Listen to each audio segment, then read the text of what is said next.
Thank you. चलो bye bye. Clock tower कल हम आए एक बार फिर देख लीजिए, और ये साथ में पड़ा है नाम।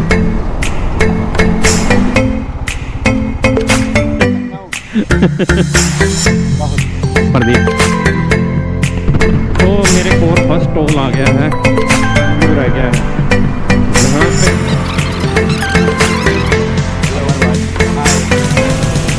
तो न्यू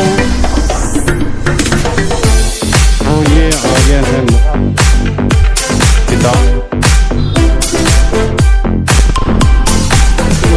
नेशनल हाईवे।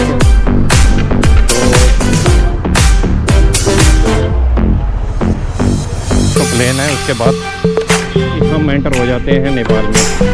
तो गाइस सामने माउंटेन और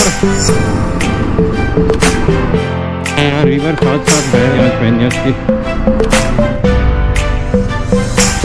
बस इसी तरह चल रहा है। ये देखिए बीच में पैक और उसके बाद पोखरा की रोड।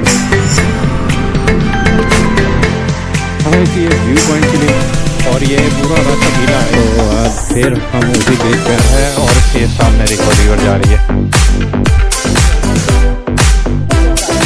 मीटर का डिस्टेंस और कवर करना है हम साइड पे ना। हाँ, और लेक साइड पे ब्यूटीफुल व्यू है यार, वो सामने जाना है।